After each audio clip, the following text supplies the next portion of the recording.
All right, so good morning, everybody. I'm Phil Ginsburg, the General Manager of the Recreation and Park Department. I've been asked to MC this event. We're very happy to have the chance this morning to promote our efforts to provide San Francisco's kids with healthy, safe, and fun opportunities to enjoy summer. All of our children, whether their passion is sports, music, aquatics, art, or nature, have a home this summer in Rec and Park. Childhood obesity continues to be an epidemic that challenges our kids, and so we are encouraging them to be active and to, as we like to say at Rec and Park, get out and play. Rec and Park has a long history of offering summer camps, but this year, All right. Yeah. But this year, we're stepping up. Well, you ain't announcing this? Who wrote You told me this? to hear. You go ahead. That's this. You were going to do the whole thing. I was. This is not an MC. This is a, You write that for him? No. Unbelievable. Thank you. Okay. It's an honor to have Phil Ginsburg, the director of Rec and Park, with us today, and I thank him for his stewardship and leadership and being willing to introduce all of our speakers that will be speaking in just a moment. We are here to say I have to be able to announce this because I'm very excited about this. I know Phil for 2 months has been wanting to tell everybody about all the good work they're doing at Recreation and Park for this summer, but Phil did create, in terms of a construct, a preamble that's important. A lot of news about the frustration that has been advanced because of cuts over at the Unified School District. And it is appropriate to be concerned because the $113 million budget deficit that Hydra Mendoza, as a member of the school board and the school district, face over the next 2 years means they have to make tough choices. And one of the choices that they've made that's difficult, that perhaps is pronounced in the context of the immediate impact, is this summer, where they're looking to cut roughly 75% of the summer school programs that are traditionally being afforded to our youth. 75% cuts, just keeping open some special education programs and keeping open programs that are essential for getting the credits that high school students need to graduate. But overall, the cut is substantial. What had traditionally been 8,000 or so slots, 8,000 students, again, being impacted. So with that expectation and with that knowledge, the city came together a number of months ago, and department heads started organizing and assessing their own unique capacity for the summer months and started to figure out ways where we can plug gaps or we can fill in the blanks. But nothing more pronounced than what Recreation and Parks is doing. Now, we're standing here at Hamilton, and by the way, this has been transformative here in the Western Addition. As we've driven by on Geary Street so many years, this dilapidated playground and rec center, and here we are finally, I guess it's been about a month now, 6 weeks or so, celebrating the renaissance that is this area, because behind me you see the brand new library that was redone, and now playground and tennis courts, and of course the rec center, this extraordinary rec center pool here, but also across the street, where the new Playfields initiative and the contribution of the Fisher family and others that are going to completely revitalize that old, the old softball fields, really, is what they were. But it's not just new fields. It will be new lighting and fencing, etc. And you've seen the improvements on the median strip if you go up Geary a little bit, and the work that Kaiser helped fund, and eventually we'll be getting rid of that fence that divides the neighborhood. But all of this is to make the point that Recreation and Parks is moving in the right direction, that we haven't used money as an excuse not to do better and do more. Every survey that's been done of the Recreation and Parks Department, independent of the city, has shown higher satisfaction, more engagement, and more enthusiasm for this system. And that's why, in some ways, it shouldn't surprise you that Phil Ginsburg and his team and representatives or members of the commission have committed to do something rather extraordinary considering the limitation of resources. I will allow Phil, because he was so enthusiastic, to announce exactly what it is. Since you had worked hard on your Thank you. All right. I wasn't going to leave you hanging. I don't know where to go from there. So how about if we just jump right into it? Yes, what are you doing? So we are offering 3 times as many summer camps this summer as we did last year. Slow down. You're tripling the number of summer camp opportunities. Correct. In this economic environment compared to last year. Thank you. We are tripling the number of summer camp opportunities.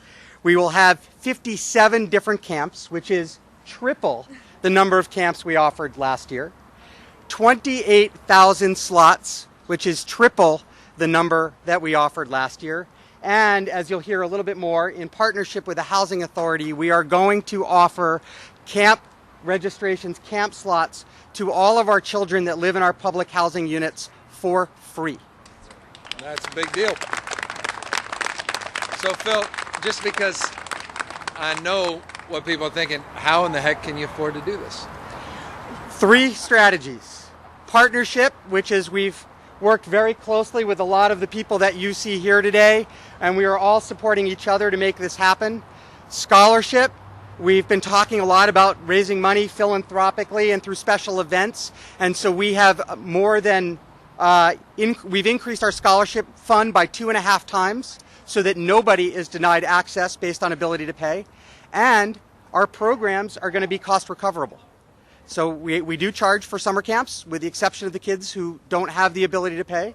And so through cost recovery, scholarship, and partnership, we're able to pull this off. And I guess the last thing I'd like to do is credit a lot of our staff is here, and our staff is actually working harder, which is the 4th strategy. They are doubling, tripling their efforts at this summer, and that's another way we're able to do it. And if you need information about where and when and how to avail yourself of this, you call. Well, you go to you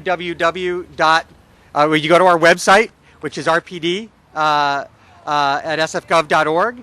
You also go to www.sfreconline. You take one of these brochures. WW was, they threw that out 4 years ago. Yeah. You can just say .com. You're really being hard on me today. At recandpark.com, sfreconline.com. And we will also be at a number of our recreation centers in the coming weeks doing outreach for kids and families who walk into our rec centers. And lastly, we are promoting our efforts with the San Francisco Unified School District. Information is going out to all our kids next week in our school district system. Excellent.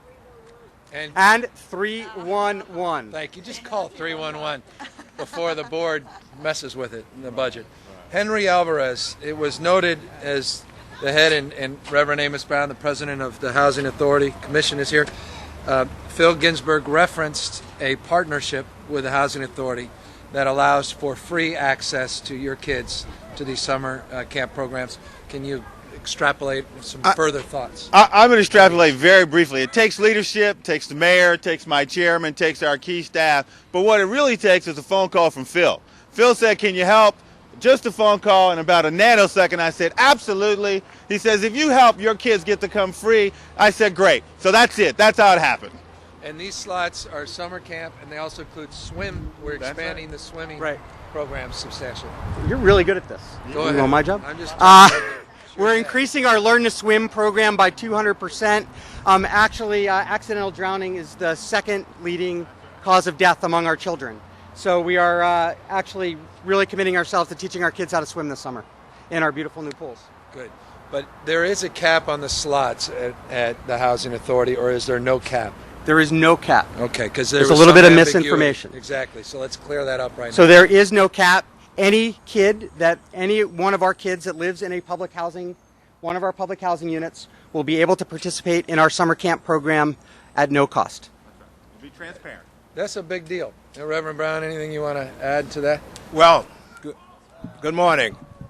The mayor was too modest to acknowledge it, but during our tenure on the Board of Supervisors, I served as chairperson of the Park and Rec Committee, and the mayor served on that committee.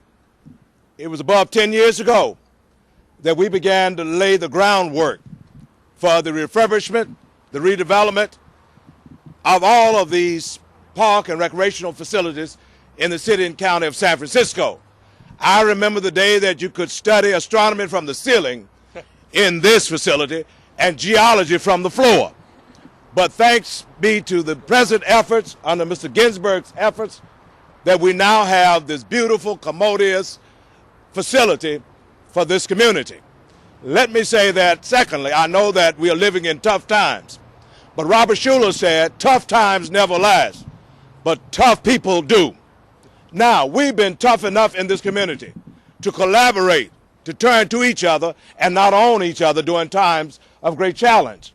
So that Third Baptist, the Department of Children, Youth, and Families have established operations for the past 5 years, freedom schools, in order that children K through 12 would be able to go to school during the summer without charge and be engaged in a learning experience that's fun, exciting, creative, and indeed involving the entire family and community. So we will have 2 sites, one here in the Western Addition at Ida B. Wells, and also the second site at the Willie Brown Academy over in Bayview Hunters Point on Silver Avenue. I'm just excited, very pleased for what the Housing Authority is doing and what all these agencies and community-based organizations have put their minds, their hearts, and the wills and resources to make sure that in the city of St. Francis, children will be able to live in fun experiences and not be terrorized by violence and unsafe conditions. Thank you very much, Mr. Mayor. Thank you, Mr. Ginsburg. Thank you. Thank you. And that's a good segue to Maria Sue, the Director of Department of Children, Youth, and Family, that will amplify on some of the summer offerings that we will make available. Thank you, Mr. Mayor. So good morning. It's still morning. Good morning, everyone. I'm Maria, Director of the Department of Children, Youth, and their Families. I know that the mayor and actually Phil mentioned earlier, we are going through some really tough economic situations. However, we are still prioritizing the children, youth, and families that live in the great city of San Francisco. One thing that the mayor was really concerned about was just the lack of summer school. But then what we were also thinking about was it's not enough just to have a summer program. It doesn't matter if the program, we have a really great program that was only 3 hours or 4 hours. It really doesn't help the working families in the city, our working families in our city. And so what we wanted to do and what we actually did through the most recent RFP process was expand summer services and summer programs to say that if you get funding from our department, you need to at least provide 5 to 6 hours of summer programming so that parents and families can actually go to work and that the program will be meaningful for them and they can actually use it. Through this cycle, this round, we were able to fund close to $2.4 million of summer services. This is beyond what we did last year. And just repeat that, because again, that's what people want to know. It's great to make all these announcements, but is this a substantial cut or an enhancement? It is definitely an enhancement. And under the leadership of the mayor, who said we wanted to make sure that families who live in the city have opportunities in the city so that they can go to work. So once again, $2.4 million in summer services, summer programming available for families and residents in the city. That equates out to 54 different sites throughout the city. In partnership with the school district, we are leveraging, once again, making sure that we all work together. We're leveraging some of the state dollars that the school district brings to the table so that we can build that very comprehensive summer programs. On top of all of that, we are continuing all of our other programs because the other funding that we have in the city, we're asking those programs to make sure that they run a year-round program.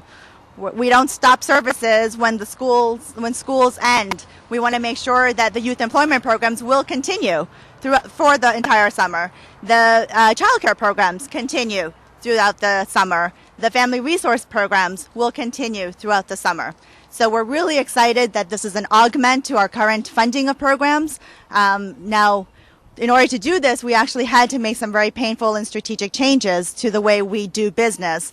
Number one, we want to be more strategic with our funding to ensure that children who are involved in our programs will have the opportunity and will end and leave our programs ready to learn and will succeed in school.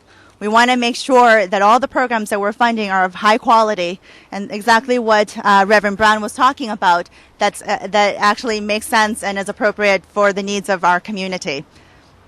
So thank you to all of our partners. We partnered with Rec and Park as well to ensure and enhance that our services will reach out and be available at some rec centers. Summer lunch, thank you. DCYF in partnership with USDA,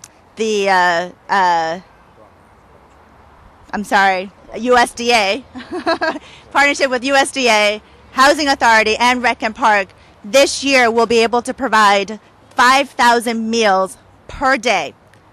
5,000 meals per day. Last year we only provided 4,500 meals per day. This year, 5,000 meals per day at over 113 sites throughout the city. Once again, meeting basic needs of our families, making sure that our young people have all the necessities so that they can enjoy some of the camp experiences, some of the enrichment programs that we have. Am I missing anything? That's good. Great. Thank you. Thank you. And now the person who inspired all of us to do this because of the bad news she provided us, that's Hydra Mendoza, member of the school board of the city and county of San Francisco. Oh, every day feels like bad news for me. But you know, we couldn't do so much of what we do at the school district without our partners here. And this is really continues to speak to the leadership of the mayor and the relationships that we have together to ensure that our kids are off the street and are doing something meaningful during summer. It was really difficult for the school district to acknowledge that out of the 8,000 kids that we typically serve during the summer for summer school, you know, many of our kids who are Henry's kids in public housing, who are the ones that you know have the challenges within our school that we want to provide. We are just not able to do that because of the state funding cuts. And so what we are focusing in on are our high schoolers, our seniors that need extra credit to ensure that they're going to graduate, and then our special ed students. And that's about as far as we can go. So this is really meaningful for all of the department heads to step up the way that they have and to really bring forward not only more programming, but high quality programming. So for the school district, we're looking at this not only as a way for our kids to get extended learning and to ensure that the time that they are spending outside of the classroom is meaningful, but our folks are also making sure that their people are trained. And so through New Day for Learning and the school district and DCYF, we're making sure that there's professional development to bring high quality programming to our kids. So this isn't about bringing our kids to a place where they can just kind of hang out for a few hours. This is about extended learning. This is about summer learning and making sure that during those 10 weeks, 9 weeks of when they're not in school, that they're doing something really meaningful. And it really took the city to step up to make sure that that was going to happen. From the school district side, we're also making sure over the course of the next several years that summer becomes a little bit shorter and shorter because so much of our learning is lost during that summer time. But I'm really glad that the kids will have a great opportunity to have experiences that will be meaningful and will be, when they come back early this year on August 16th, they'll have had some experiences that will enrich their academic skills and their level. So it won't be just another loss of summertime. So I'm really grateful to you, Mr. Mayor, and to all of my colleagues for really stepping it up, because this is going to be a difficult summer with all of our budget cuts, and we're talking $113 million. Tonight we're going to be talking about activating our layoff notices. So this is a really difficult time, and we want to make sure that the kids feel safe and secure and know that they have a place to go. So thank you, the City of San Francisco, for making that happen. Right. And another important city partner is our librarian, Herrera, who will come up and talk about their family pass, which we constantly want to promote, and some of the other things that library is doing to help us through this effort. Thank you very much, Mr. Mayor. It's a pleasure to be here. And the Family Pass, we just launched it as a city initiative. It's 17 different cultural, recreational, educational institutions where if you go to the library, any neighborhood library, the main library, as a family, Basically, you just pick up a pass and it's free. So talk about an amazing opportunity. We're already seeing significant interest from our residents here in San Francisco to use that event. So that's one example of what the library is doing to partner with the Department of Children, Youth and Families, Rec and Park Department, etc.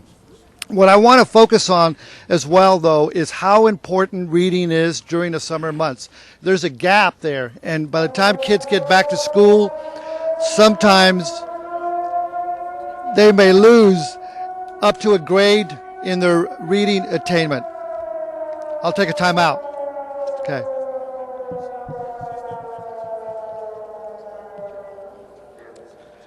So, yes, absolutely. There's, when kids do not read during the summer months, sometimes they lose a grade, maybe even more than a grade in terms of their reading skills and their abilities. So that's where the library kicks in. During the summer, we're very, very proud to partner with the various city agencies to make sure that kids continue to read. Our belief is that kids that read succeed. And last year we had 11,000 youngsters participating, not just in the children's reading program, but also the teen program, which is fantastic. I want to showcase the poster that we have this year. It's very educational, environmentally friendly. This one is called Go With The Flow. This is for the teen summer reading program. Actually, the poster was designed by a teenager by the name of Ella Wong. So that's an example of a teen program that we had where we had a contest. And then for the summer kids, it's Water Your Imagination. So again, we're expecting thousands of kids to participate this year, and we're also very, very proud of the fact that we're partnering with the Rec and Park Department and the Department of Children, Youth and Families to go out there into the day camp during the summer to take some of our early literacy and some of our other reading programs into the neighborhood, beyond the library, to make sure that we partner and make this a very successful year, because we understand how important it is during this tough times for the education programs that the library is very much part of that reading skills development. So I'm really, really proud to be here to talk about the programs, and if you have any other questions, we'll be happy to answer that. Thank you. Thank you, Mr. Mayor. Thank you. And Phil, you wanted to fill in one blank in terms of picking people up, just explain it. Yeah, the one other key point for working families is, for the first time ever in our summer camps, we have extended care. Kids can be dropped off as early as 8 and picked up as late as 6. So no longer do you have to, like my wife and I have had to do, struggle with drop the kid off at 10, how are you going to pick them up at 2? So we're trying to also meet the needs of working families this summer as well. Another enhancement that we didn't have last year. I'll close and then we'll answer any questions. I want to also thank our nonprofit partners. One of the big efforts that we engaged in over the last number of months, and it was a big part, this sort of predicate of the Family Pass, was engaging the Academy of Sciences, ZEUM, the Wax Museum, Ripley's Believe It or Not, all these Exploratorium, et cetera, and saying, well, what can you do this summer that you haven't done in the past, or if you did a little in the past, what more can you do? And just to give you a brief example, and I'll be literal with the numbers here because I have them, the California Academy of Science will have 2,000 additional free slots this summer for kids. The zoo, 100, Exploratorium, another 100, ZEUM, 50, Asian Art Museum, MoMA, Yerba Buena, tickets, Alcatraz, all of this. Again, they're stepping up to the plate. And so this is a way of doing more with less, being creative, not accepting the status quo as absolute, and working a little bit more creatively to solve and address a significant issue. So the whole purpose of this was to focus on what's right, not necessarily indulge on what is going wrong, particularly as it relates to the burden that's been placed on our school district with their summer programs, and to really celebrate the collective effort of everyone you see to my left and the right that made it all happen. And I am happy now, and we are all happy now, to answer any questions. Can you talk about the jobs front? Oh, yes. And we, through our Jobs Now program, and through some from state grants that the Economic and Workforce Development Office have gotten, are also going to be enhancing our summer jobs programs. We're very blessed because of the Jobs Now framework that we're able to provide 100% wage subsidies for individuals with dependents. What that allows us to do is hire some of the supervisors and hire some of the staff to oversee the enhancements of some of our mentorship programs and other related job and workforce training programs. Had we not had that benefit, it would have been difficult to subsidize not only the job, but the support and the management of those summer jobs. So a combination of the grants and a combination of the Jobs Now funding, we're able to also make some enhancements. Again, call 311. If a child wants to get a summer job, call 311, ask about the summer jobs. You want to get a child into summer camp, call 311. If you want to learn about any and all of the things we've just talked about, including the family pass at the libraries, call 311, find out which participating library, i.e. the one behind me, and 17 or 16 others, 17 in all, the main branch, obviously, where you could pick up a family pass, which, again, I cannot impress upon you more, is available today and is an extraordinary thing, where I think you have 90% participate. Those that have pulled the passes, 90% have redeemed, which is unprecedented. A lot of folks pick up something for free, never use it. In this case, folks are using it at an unprecedented level. Disadvantaged youth and those in low-income communities, because every summer people worry about a spike in violence, and they say that the answer is jobs. Yeah, the answer is jobs. The answers are also activity. And I think perhaps the most significant announcement we just made, I think it is, I've never been able to do this, even in the good years. I've been in local government 15 years, and during the dot-com boom with all that surplus, no one ever announced that every single child in our public housing will get free access to a summer camp, free access to a summer program. We just announced that. I don't think there's anything more important than that. It's one thing to get that job, summer job, that's absolutely right, but it's another to keep people busy. And as Hydra was saying, as Luis was also saying, in terms of cognitive development, the biggest concern we have in terms of learning and dealing with the achievement gap are those summer months. If the mind is not engaged, in this case not just figuratively, but literally, you lose about 2 months of achievement. And so it's critical that we get people in these dynamic programs, and that's why jobs alone are not good enough, and that's why these summer opportunities, these camp opportunities, which are learning environments, are so critical. And again, 100% of those children in public housing will be afforded that opportunity completely free. So we also have a jobs program called Work Creation, which it's our 50th anniversary. We hire teens who are no longer eligible to participate in our camps, and we're just going through the hiring process in the past couple of weeks. We will be hiring 110 kids from all around the city to actually be assistant counselors in our summer program. And that's through the generous partnership of the Department of Children, Youth, and Family. And this program has gone on for over 50, it's actually the 50th anniversary this year of this program. Early childhood investment is one of the better programs that I've seen since I've been here in the Haight-Ashbury. I've seen these under the Black Panther Party, but I'm trying to see more programs prevent crime and bring education to the forefront. Yeah, there's no question about it. And Maria is going to be quickly shaking her head because she's running these programs, and then Reverend Brown will have some thoughts to amplify. Most definitely. We are partnering with 2 other departments to fund the early care and education service area. One is Human Services Agency, and the other one is First 5 San Francisco. We invest a significant amount of monies, and we blend with school district dollars as well as Head Start and early Head Start dollars to ensure that if a family in San Francisco wants a child care slot, they will have the opportunity to have that slot. We have different types of subsidy type programs to support families of all income levels. So once again, the mayor said if any families out there who are interested in a child care slot, please call 311. There's also the Children's Council that they can go to learn more about availabilities of slots. I guess Reverend Brown. No question about it. We need to provide jobs. That's very essential. However, I want to underscore one significant thing. Ms. Tyler referred to spikes in violence happening in various communities. NAACP's considered judgment is that whenever people give the knee-jerk response when violence happens, if you give these kids something to do, we won't have this happening. It's not necessarily so. You have people who are professional criminals. We know who they are. The DA knows who they are. The police department knows who they are.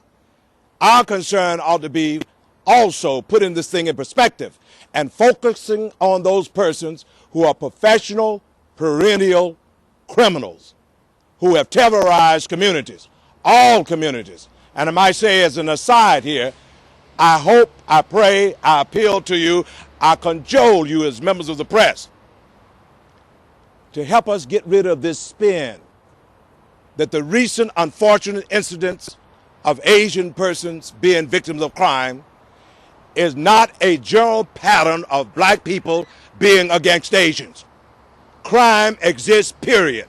In the Western Addition, in Bayview Hunters Point, and as I said in my opening remarks, we must turn to each other and work together on this issue of people who are opportunistically committing acts of violence and preying upon vulnerable people. It happens in all communities, and the facts reveal that blacks and Hispanics are more likely to be victims of violence and crime in this city than other ethnic groups. So if you would just get that out there, it would help us hopefully to make sure that people take advantage of opportunities and not have any excuse to be a perpetrator of violence and uncivilized behavior. Any further questions? Off topic? No chance. Nice try. In a moment, Colin. Anything else on this topic? Pick up one of these. If you haven't got it, call 311. Learn how you can get one sent over. Thank you to all the hardworking staff at Rec and Park for doing more with less. That's not a throwaway line. Thanks to all the department heads for their outstanding leadership. Thank you all for being here very much. All right. Thank you. Yeah, it's good, huh? He's got a lot of, I mean, in the 10 years he's going for Yomi and the rest of the league, I feel like he's got that. Yeah, trying to wiggle that, squeeze out of the kind of a beat somewhere.